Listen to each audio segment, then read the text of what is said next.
Hello and welcome to Eternal in 5. I'm aReNGee, and today we're going to be covering a couple of the first round of community spoilers for the new set, the Flame of Xulta. There's 6 in total, so let's jump right into it. Our first spoiler is spoiled by Patrick Chapin, and it is Borderlands Lookout. A 1-cost 0-1 that gets +1/+1 for each type of influence the enemy player has. Now, the bar for 1-drops in Eternal is not usually all that high. A 2-2 with some kind of battle skill or something is usually going to be good enough, as is historically a 2-3. So if you're playing Borderlands Lookout against a usual 2-color deck, you're going to get a 2-3 out of it for 1, and you're usually going to be pretty happy with that. If they're playing a 3-faction deck, or God forbid a 4-faction deck, you're going to get a 3-4 or even a 4-5, and that's pretty good for 1-drop. You do need to be aggressive for this to be effective, and you're going to get less out of it against a single-faction deck, but it's never going to be worse than a 1-2 for 1. It has 2 potentially relevant types in Elf and Explorer, and I think this will be a pretty good staple of aggressive time decks, something both Praxis and Cambrai have historically done fairly well. So this is a card that I would say is going to be pretty good and will see play. Next, we've got Seasoned Drillmaster, spoiled by Matt117, or 117 if you prefer. It is a 3-3 that summons to give one of your other units +3/+3 this turn. We saw some success out of a 2-drop, Master at Arms, that gave something +2/+2 permanently.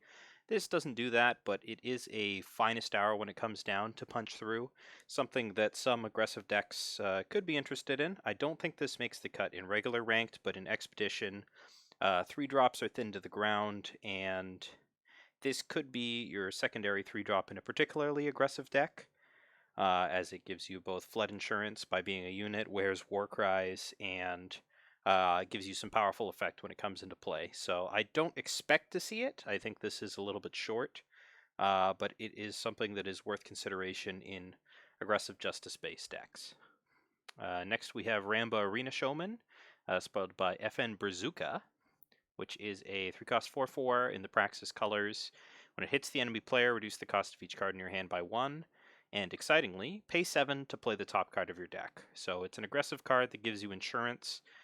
We saw Seraph was originally quite powerful, now not so much.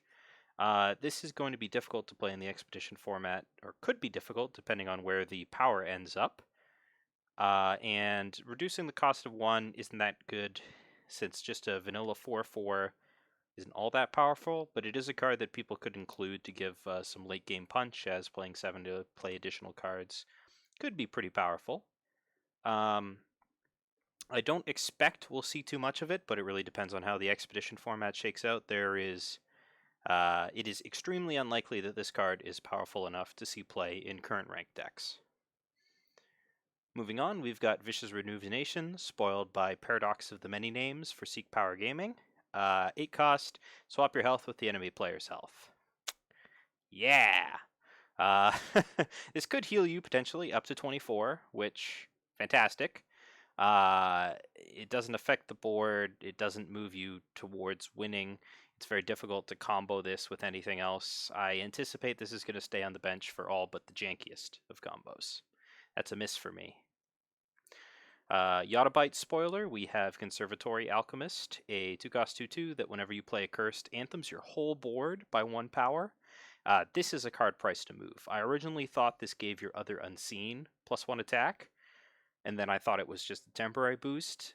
Boosting your whole team by 1 attack forever is definitely something that an aggressive Feln deck could want, and there are plenty of things that aggressive Feln decks could play, notably, of course, Permafrost being an obvious one.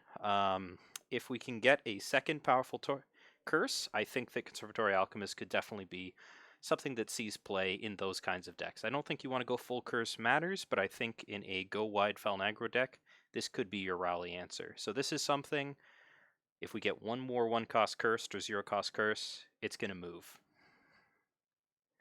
And finally, we have High Prophet of Soul, which was spoiled by Joxer. This is a 2-power +1 maximum power card with some stats. There's like 4 different ways now to do this. There's the 1-3, there's the 2-1, and there's Power Stone in ranked. So we've got a lot of those there.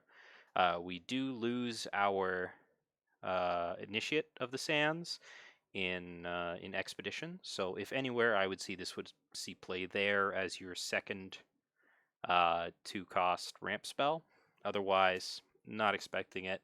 Occultist going to the Void, giving you +1 maximum power is probably mostly just going to be flavor text, but it is kind of cute. That in multiples, if one dies, you keep the total maximum power boost. So that's kind of funny.